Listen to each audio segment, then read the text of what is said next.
Bom, meu povo, olha só. Esse é um vídeo de uma síntese da história do Rio Grande do Sul para possíveis questões que apareçam nas universidades particulares. Especialmente a UPF faz questões, por vezes, sobre o Rio Grande do Sul, eventualmente a PUC. No mais, é muito difícil que sejam colocadas questões para vocês. Um vídeo completo sobre a história do Rio Grande do Sul a gente vai ver mais próximo da URGS, porque é a URGS quem vai cobrar isso de vocês. Então vamos lá, eu quero resgatar algumas coisas dos macrofatos da história do Brasil, história do Rio Grande do Sul, o que eu chamo de macrofatos, os fatos que dizem a respeito à conexão da história do Rio Grande do Sul com a história brasileira e alguns que possam ter alguma característica de regionalização, caso alguma prova queira integrar, por exemplo, alguma coisa de geografia e de história, como por vezes já foi o projeto da PUC, por vezes até a URGS pode fazer alguma coisa, que é muito difícil, não vi sendo feito nas últimas provas. Vamos lá, lembrando que o Rio Grande do Sul ele não pertencia, pelo Tratado de Tordesilhas, ao espaço territorial português. Então era uma área, essa banda oriental do Rio Uruguai, que pertencia à Espanha, e inclusive legalmente pertenceu à Espanha, praticamente todo o território do Rio Grande do Sul, aliás, todo o território do Rio Grande do Sul, por lei, até o Tratado de Madrid, em 1750. Toda a iniciativa portuguesa anterior ao Tratado de Madrid descumpriu a lei, foi feita fora da lei. Tínhamos aqui comunidades indígenas que viviam, repito, vou aprofundar coisas lá para a URGS. Século XVII, a primeira chegada de europeus para o território do Rio Grande do Sul com o intuito de aqui permanecer. Antes só tinha, eventualmente, alguns gaúchos circulando pelo território, muito eventualmente. E nós tivemos a chegada dos primeiros jesuítas nas reduções do TAP, não são os 7 povos missioneiros. As reduções do TAP existiram de 1626 a 1638, apenas 12 anos. Esses povos missioneiros do TAP, também com índios guaranis, eles acabaram sendo massacrados pelos bandeirantes que vinham para cá caçar escravos indígenas. Nesse momento, nós tivemos a introdução do gado bovino, do gado muar e do gado cavalar, em menor escala, no espaço do Rio Grande do Sul, por esses jesuítas espanhóis vinculados à região missioneira do Paraguai. Portanto, jesuítas espanhóis aqui atuaram. Com a descoberta do ouro na região das Minas Gerais, os portugueses passaram a ter a necessidade de gado para abastecer a população que lá vivia e também para transporte dos produtos todos que circulavam em direção a Minas Gerais e das pepitas de ouro das regiões dos vales em direção às vilas das Minas Gerais. Então, tanto gado bovino quanto gado muar eram necessários, e aí Portugal se interessou mais efetivamente por essa banda oriental do Rio Uruguai, esse espaço territorial praticamente vazio em termos de população humana que existia aqui. E nós tivemos aqui os portugueses inaugurando a sua ação no século XVIII.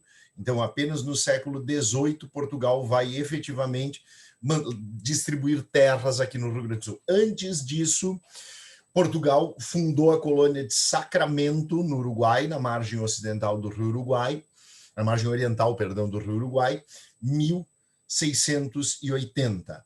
A resposta dos espanhóis foi a fundação dos 7 povos missioneiros no Rio Grande do Sul. Então, a primeira fase foram as reduções do TAP, a segunda fase, 1682, uma resposta dada pelos espanhóis em função da fundação da colônia de Sacramento por parte de Portugal. 7 povos missioneiros, jesuítas espanhóis, índios guaranis, criação de gado, plantação de erva mate, estâncias missioneiras, eles arrebanharam gado chucro que estava sendo atacado pelos portugueses na região da estância de São Miguel, na chamada Vacaria del Mar, transportaram para a Vacaria dos Pinhais, estabeleceram estâncias missioneiras, e a partir dali, pelo menos até 1720, nós tivemos um período de relativa estabilidade, com os portugueses permanecendo na colônia de Sacramento e com os espanhóis permanecendo na região dos 7 povos missioneiros. Pois bem, aqui vocês percebem que nós tínhamos já esses caminhos do gado que levavam em direção a Minas Gerais. E aqui era já um período em que nós tínhamos a realização de domínio de alguns territórios por parte de Portugal. Só que isso foi feito no século XVIII. Os portugueses eles começaram a arrebanhar o gado chucro, levavam esse gado a pé até Sorocaba, o gado era abatido, depois se fazia a transformação dele em carne de sol, parte desse gado que dava, e o resto era levado direto para Minas Gerais. Pois bem, e eram bandeirantes paulistas que faziam essa preia do gado chucro, faziam essas tropas de mulas. A partir do momento em que os rebanhos de gado aqui no Rio Grande do Sul se tornaram menores, se tornaram mais diminutos, Portugal passou a transgredir o Tratado de Tordesilhas e estabeleceu a concessão de sesmarias em um território espanhol. O território do Rio Grande do Sul, lembrando, pertencia à Espanha.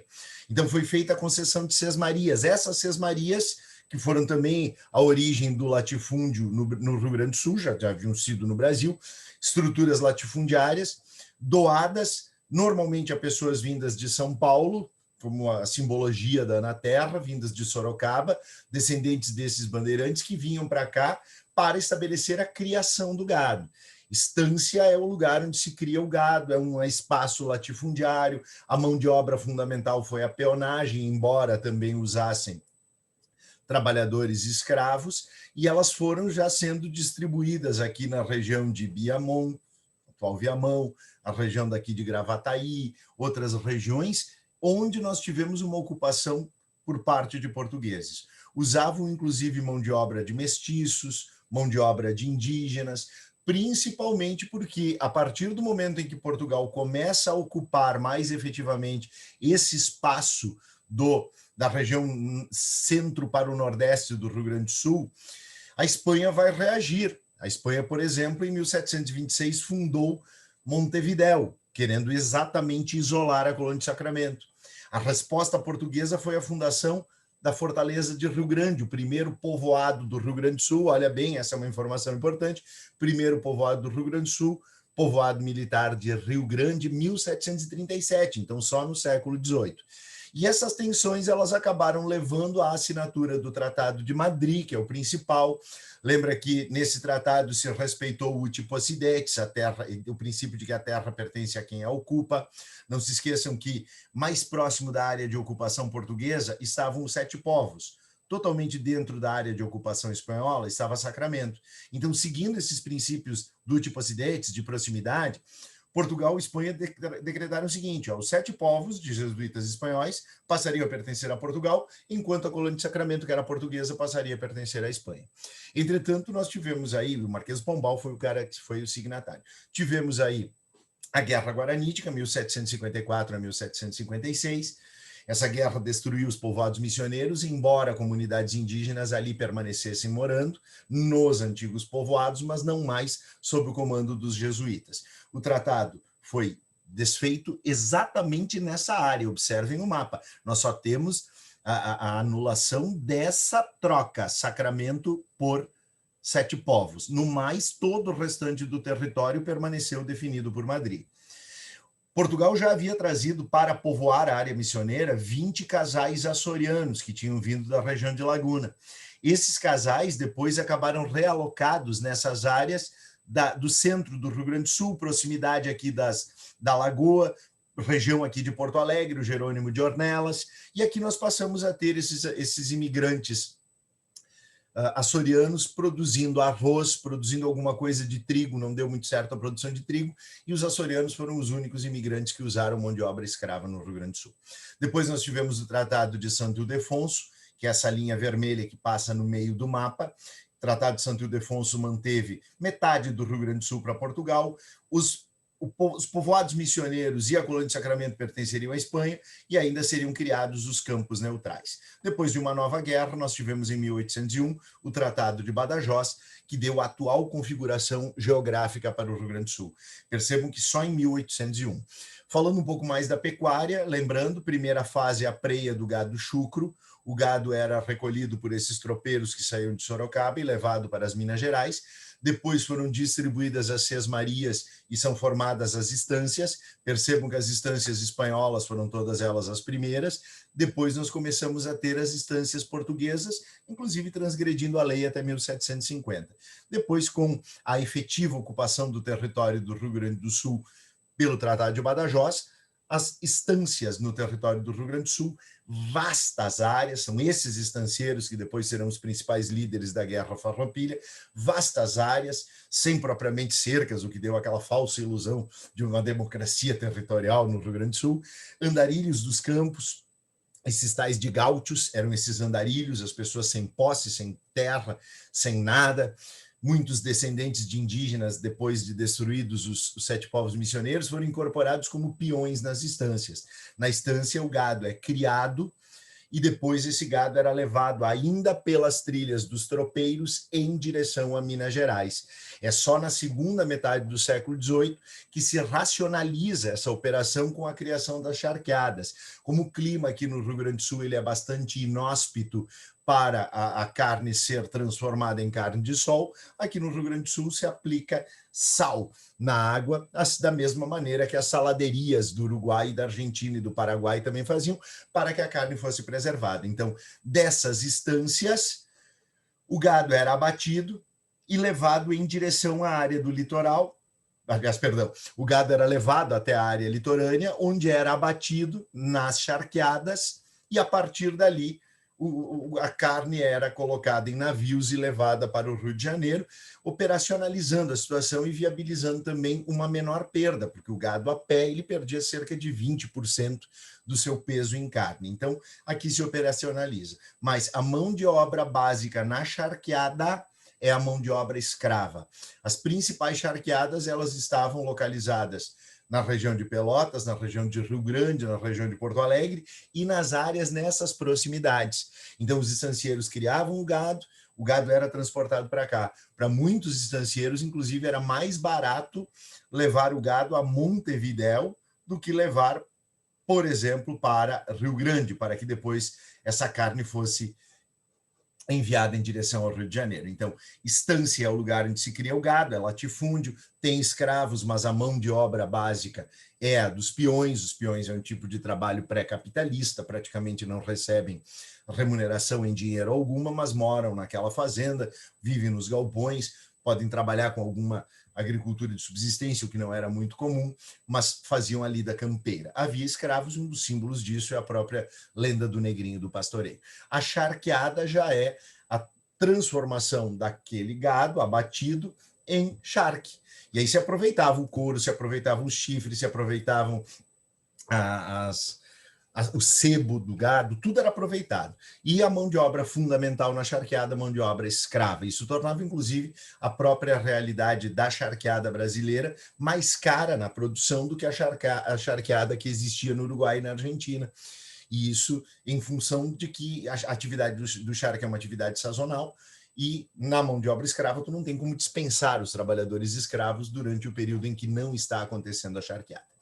Pois bem, depois mais algumas informações importantes. O Rio Grande do Sul foi efetivamente conduzido à condição de capitania de São Pedro do Rio Grande em 1809, Rio Grande de São Pedro do Sul. 1809 é que oficialmente o Rio Grande do Sul passou a ser uma capitania, passando a ter uma capital, Porto Alegre. Ao longo do século XIX, nós tivemos duas características fundamentais que podem ser cobradas de vocês. Uma delas, a consolidação da vinda dos imigrantes açorianos, que acabaram se colocando na região mais próxima ao litoral e aqui nas imediações da Lagoa dos Patos.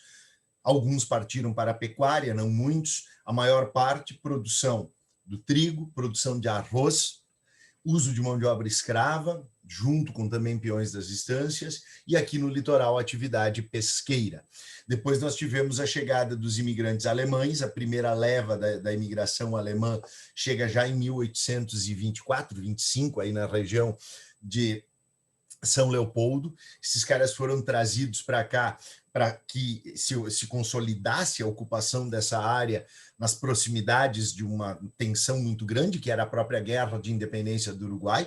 Lembra que 1824, 25, 26? Isso aqui tu está vivenciando o quê? A Guerra da Cisplatina. Então, trazer esses imigrantes alemães também era reforçar o uti possidetis e trazer também uma alternativa àquela predominância absoluta que existia dos fazendeiros gaúchos, desses latifundiários estancieiros.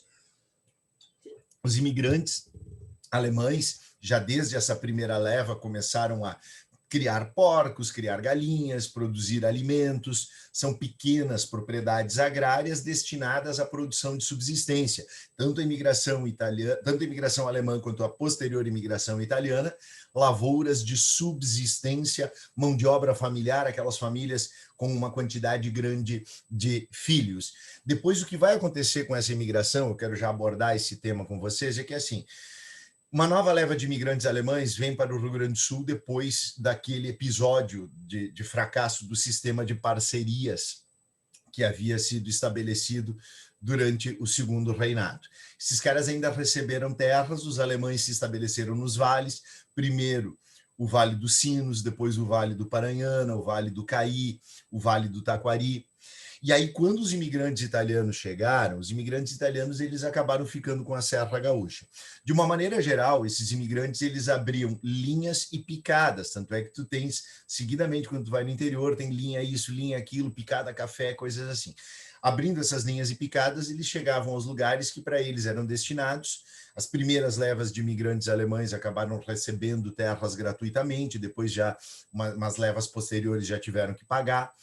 E os italianos já foram pessoas que tiveram que pagar pelo acesso à terra, mesmo que um valor pequeno, mas um valor parcelado, mas pagaram e formaram aquilo que eles chamavam de colônias, que era geralmente 24 hectares de terra. Cada hectare tem 10 mil metros quadrados, portanto 240 mil metros quadrados de terra, produção familiar, produção de subsistência.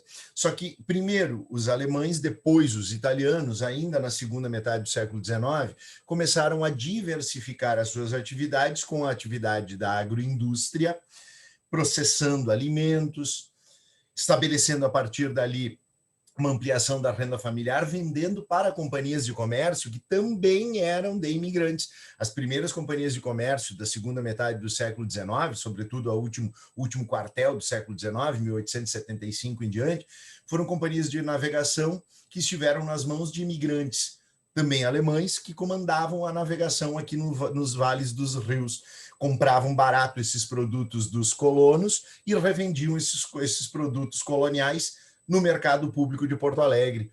Então, a partir daquela condição, Porto Alegre foi fundada em 1772, e já em 1872 nós tínhamos já o mercado público de Porto Alegre erguido. Então, passávamos a ter essas companhias de comércio representando uma primeira burguesia de imigrantes. Da mesma maneira, essas agroindústrias foram se fortalecendo, os italianos começaram com a vitivinicultura na região da Serra Gaúcha, e, a partir dali, nós passamos a ter esse empreendimento agrícola, mas ligado também à atividade empresarial. Depois, as primeiras indústrias no Rio Grande do Sul, elas estiveram mais firmemente ligadas à atividade desses imigrantes, aí já na consolidação do final do século XIX, início do século XX, período do início da República, aqui no Brasil.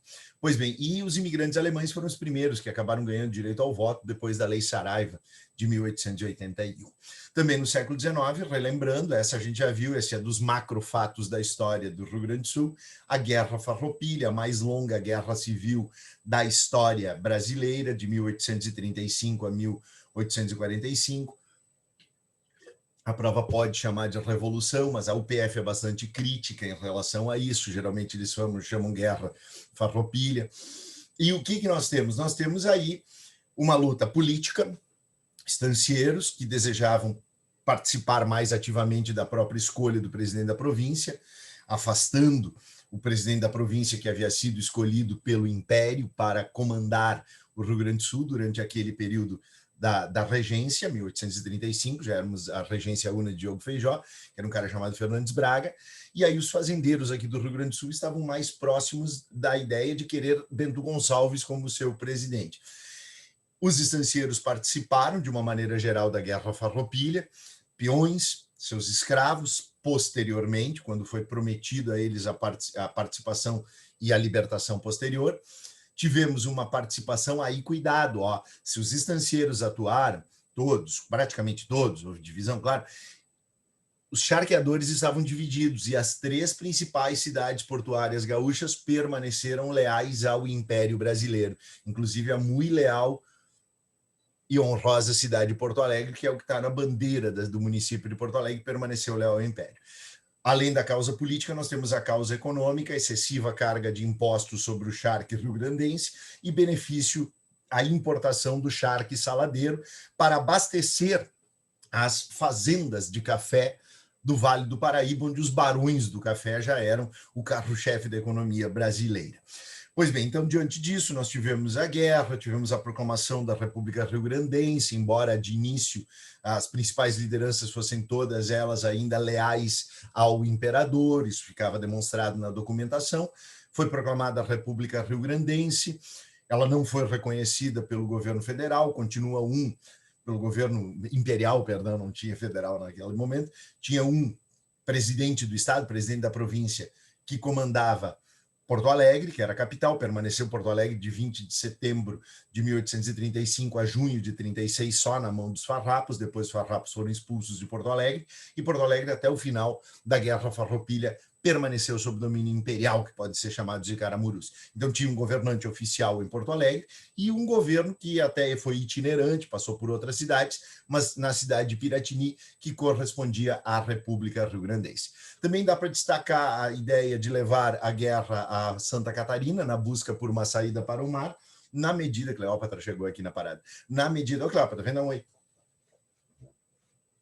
Aí, oi para todo mundo. Então, arremessei ela no sofá. Na medida em que as 3 cidades portuárias permaneciam leais e valerosas em relação ao Império, não havia saída portuária para escoar o charque, os farrapos, os líderes farroupilhas estavam aí sim já ficando, não eles em farrapos, mas os seus dependentes, porque escasseava a força econômica. Tentativa de ocupação de Santa Catarina, se ocupou Laguna, em Lages já se perdeu, inclusive um dos principais personagens, Farrapos Teixeira Nunes, o líder dos lanceiros negros, e esteve presente na tomada de Lages. E nós tivemos Laguna sendo a sede da República Juliana, uma república efêmera de pouca duração que os farrapos estabeleceram na região de Laguna.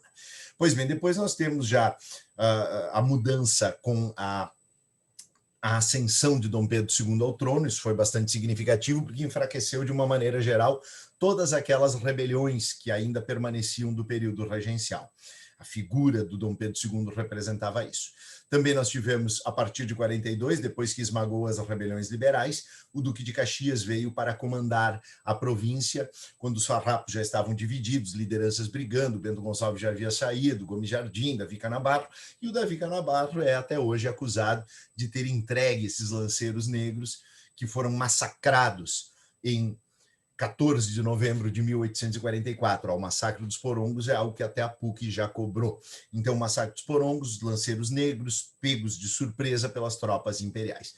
No final, Paz do Ponche Verde, ó, tem Tratado de Paz do Ponche Verde, é o final da paz, final da Guerra dos Farrapos, com uma série de concessões que foram feitas aos farroupilhas, inclusive o direito de escolher o próximo presidente da província, que foi escolhido, inclusive, o Duque de Caxias. Previa, então, o aumento dos impostos sobre o charque saladeiro, a liberdade para os escravos que haviam lutado na guerra, a maior parte deles foram reescravizados, os outros acabaram absorvidos naquelas guerras que durante o Segundo Reinado aconteceram no Uruguai, na Argentina e depois na Guerra do Paraguai. E as dívidas dos farrapos foram perdoadas. Não esquecendo que durante o período da República Rio-Grandense houve uma constituição específica dessa República Rio-Grandense que manteve a escravidão e ampliou o critério censitário para a participação política. Então não ousa falar que a Guerra dos Farrapos era abolicionista e democrática, porque ela não era nenhuma coisa nem outra. E ela foi uma revolta da elite com a adesão de grupos populares dependentes dessa elite. Depois nós já vamos para o período republicano, e aí nós temos na Primeira República, ou República Velha, um predomínio total total do PRR. Lembra que os partidos da República Velha eram partidos regionalizados. E aí o Partido Republicano Rio-Grandense tem, nesse momento, dois grandes líderes, Júlio de Castilhos, teve até um governador que foi o Carlos Barbosa, entre 1909 e 1913, mas o Borges de Medeiros depois foi o cara que, inclusive, foi governador do Rio Grande do Sul por 5 mandatos. E o último governador da República Velha, então teve o Júlio, o Borges, Carlos Barbosa, o Borges e o Getúlio Vargas, todos eles do Partido Republicano Rio-Grandense. Então, mesmo que tenham acontecido duas guerras internas, duas guerras civis, o período da República Velha foi todo ele hegemonizado pelo Partido Republicano Rio-Grandense, primeiramente esses caras que tinham o lenço branco, só que se eu colocasse a cor em branca e não em vermelho, não ia aparecer por causa do fundo branco, mas os pica-paus, ou depois chimangos, eram os que usavam o lenço branco, eram esses caras do Partido Republicano Rio-Grandense. O Júlio de Castilhos, que é esse camaradinho aqui, era dono de um jornal chamado A Federação, um jornal que foi abolicionista e foi especialmente positivista e republicano. Ele se tornou presidente do Rio Grande do Sul em 1889, e a Constituição rio-grandense de 1891 ela foi praticamente redigida por ele. A Assembleia Legislativa do Rio Grande do Sul tinha atribuições menores, o poder executivo estava mais fortalecido e, fundamentalmente, um aspecto que deixava a oposição de mãos amarradas é que o governador do estado, ou o presidente do estado, eram chamados assim, poderia se reeleger indefinidamente, não existia um limite para reeleições. Aí a oposição ficava bastante segregada, principalmente depois que foi feito, inclusive, aquele pacto de paz, perdão, aquele pacto oligárquico da política dos governadores mais adiante, que o Borges Medeiros participou ativamente.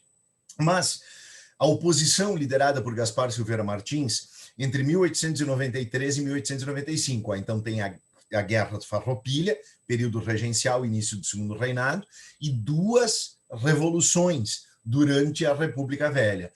A Revolução Federalista é a de 1893 a 95. Depois vai ter a Revolução de 23.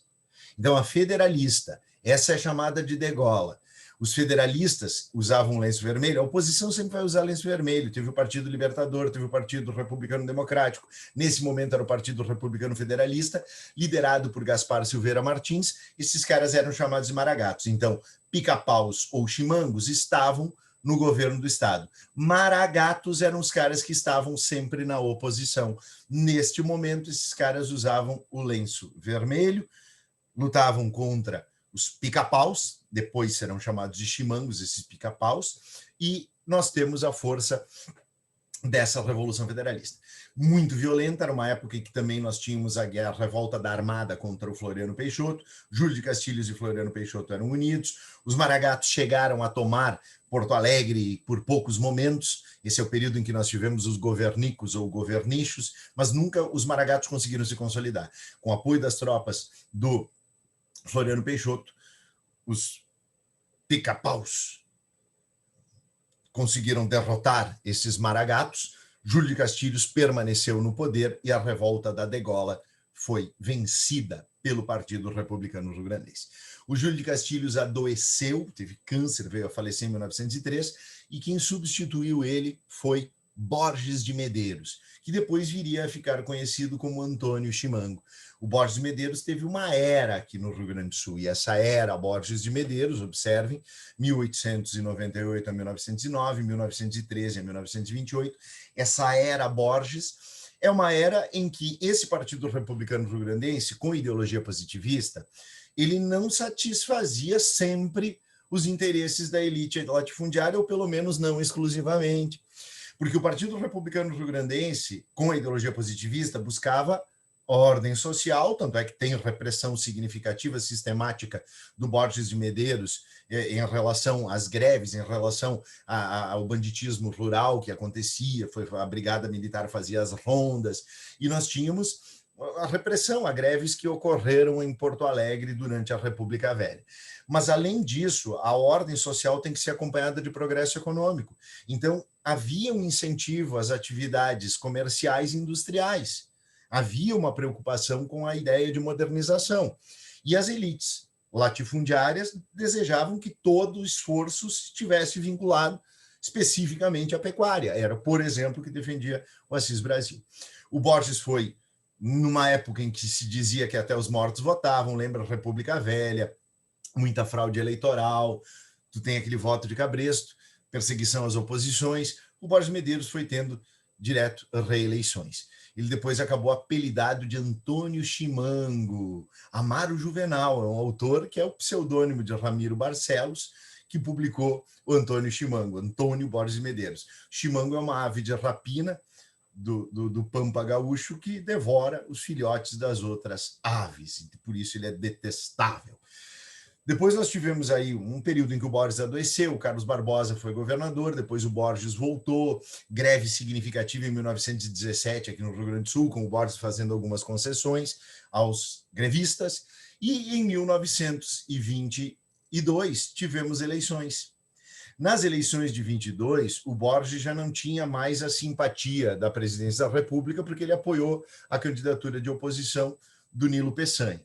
Naquelas eleições fraudulentas, os líderes de oposição eram o Assis Brasil e o Raul Pilon, cara que eu nem consegui imagem para mostrar para vocês. Esses caras eles estavam ligados ao Partido Republicano Democrático, ao Partido Libertador, e eles questionaram a vitória do Borges de Medeiros de maneira fraudulenta. O Borges foi eleito novamente em 1923, naquela época em que até os mortos votavam, e todos eles em Borges de Medeiros. O que acontece é que aí se mobilizam os maragatos, agora assisistas, os chimangos, ou borgistas, os antigos pica-paus, agora chimangos. Uma guerra civil sangrenta se estabelece também nesse período, que vai entre 1922 e 23. 23 é que é o grosso dessa revolução.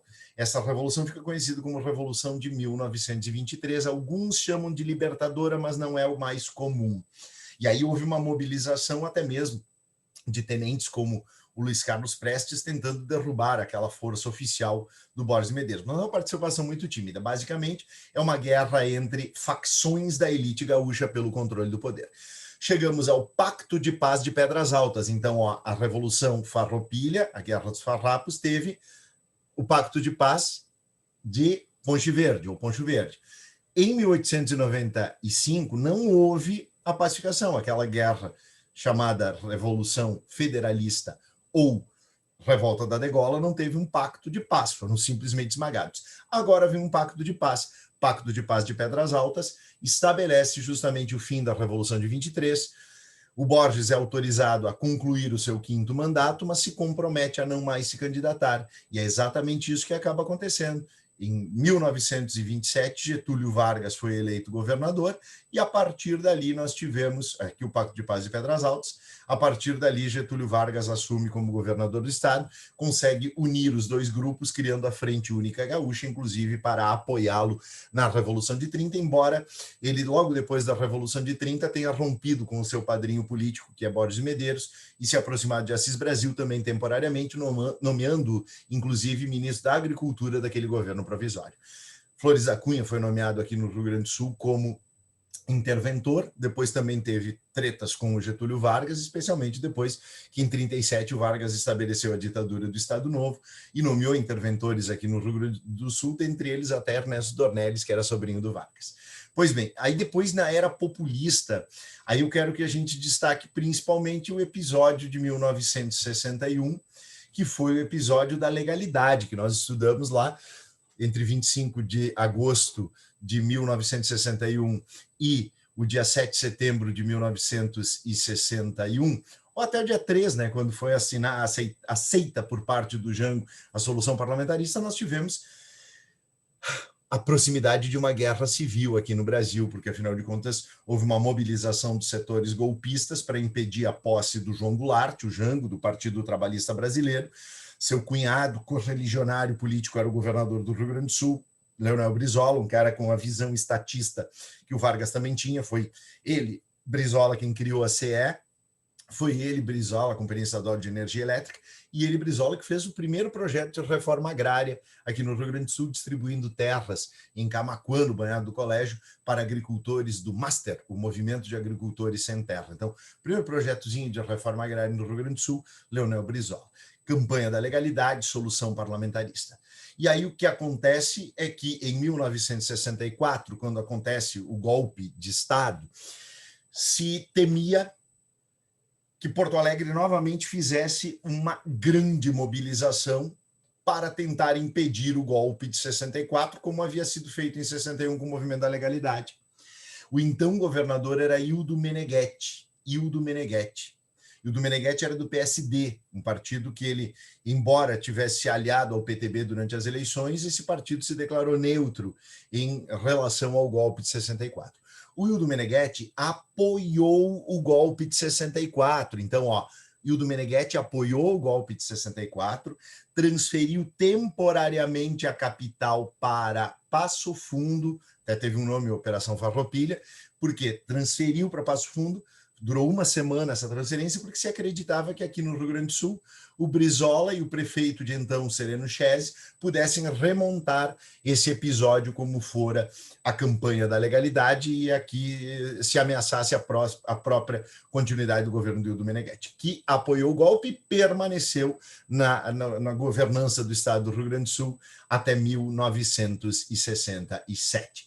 Durante o período da ditadura militar, evidentemente, todos os governadores foram da Arena, inclusive em 1982, quando foram feitas novamente eleições diretas para governadores dos estados, Jair Soares, do PDS, o partido que veio da Arena, foi o vencedor. Então não foi a oposição, foi a situação que venceu em 82. Essa é a foto de Leonel Brizola chegando ao Rio Grande do Sul em 1979, depois da lei da anistia, sendo recebido por Sereno Chese. Durante o período da ditadura militar, nós tivemos um crescimento significativo do polo metal-mecânico de Caxias do Sul. É isso, então eu quis fazer essa síntese de história do Rio Grande do Sul para vocês, justamente para que vocês tivessem pelo menos assim as informações principais, naquela ideia do vai que cobre. Para a URGS, a gente vai ter uma aula bem mais detalhada, tá? E um último fato, que eu já estava me passando, 1978, durante a ditadura militar, nós tivemos o sequestro de 2 uruguaios, 2 tupamaros, Lilian Celiberti e Universindo Dias, aqui na cidade de Porto Alegre, bairro da Zenha, Rua Botafogo, por agentes do DOPS. Então é isso, minha galera. Feito por hoje. Beijos, se cuidem.